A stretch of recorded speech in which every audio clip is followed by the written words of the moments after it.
supuesto que hay que respetarlo. Bueno, vamos a cambiar de información a un tema más preocupante en todo caso, que es la seguridad ciudadana o la inseguridad que se vive aquí en nuestro país. Está con nosotros el abogado, el doctor Eduardo Herrera, quien es justamente especialista en derecho penal, quien nos tiene además algunas alternativas para combatir la delincuencia. Por ejemplo, no siempre es lo más efectivo solo incrementar las penas, hacerlas más drásticas. Doctor, buenos días. Buenos días, muchas gracias por la invitación. Usted tiene una alternativa sobre que se basa en 4 pilares, ¿verdad? Nos estaba explicando eso. Sí, mire, básicamente lo primero es ver que la finalidad del derecho penal no es disuadir. La finalidad del derecho penal es castigar conductas que ya se han dado. Por eso se dice que el derecho penal llega tarde, cuando se hace producido el evento criminal.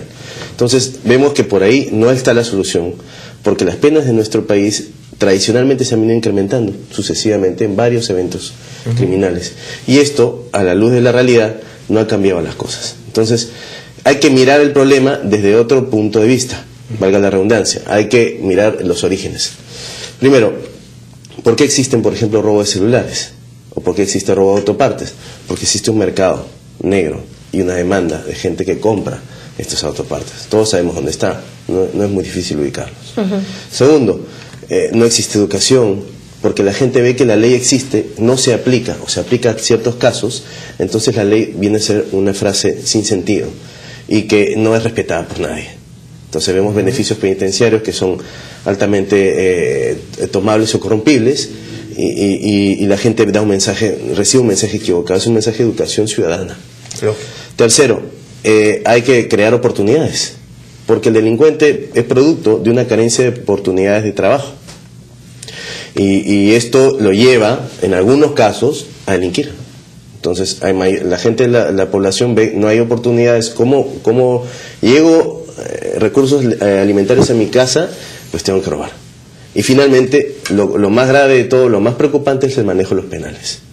Los penales actualmente, vemos algunos esfuerzos aislados de manejar un penal adecuadamente, pero no vemos una política integral penitenciaria.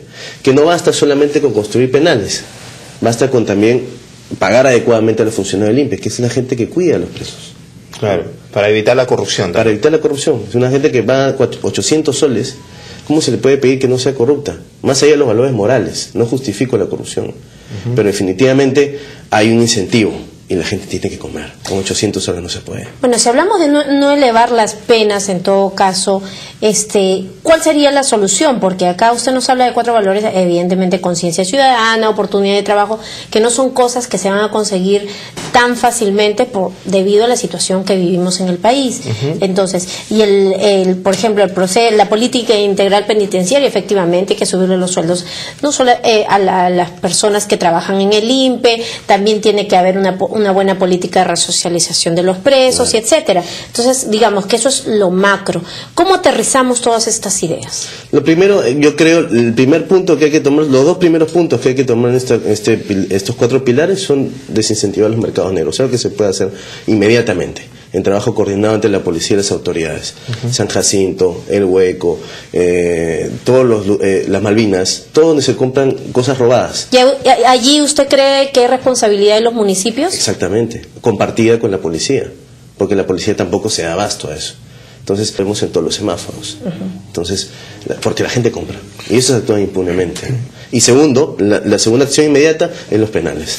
¿Qué tan importante, doctor, es reforzar la labor policial? Porque también, como usted dice, el delincuente ve que cuando es atrapado puede ser liberado fácilmente.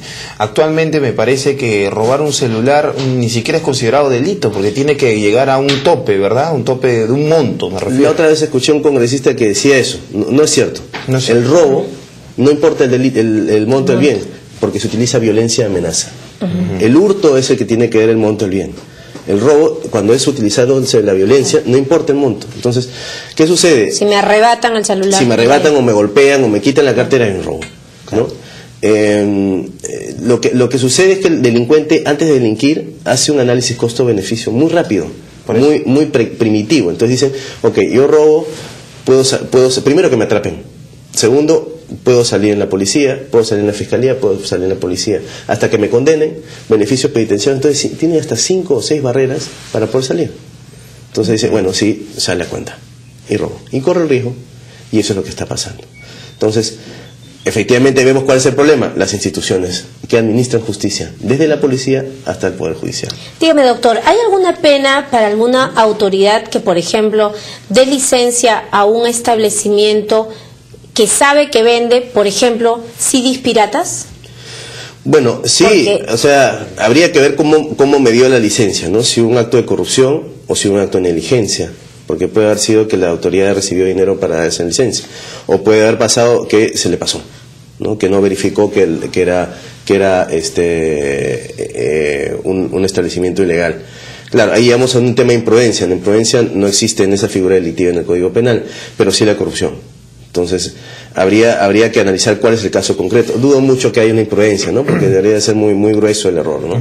Ahora, doctor, ¿quién debe liderar estos cambios en materia de seguridad ciudadana? El Congreso justamente hace las leyes, el presidente es quien da muchas veces los mensajes, están los municipios con los serenos, la alcaldesa de Lima.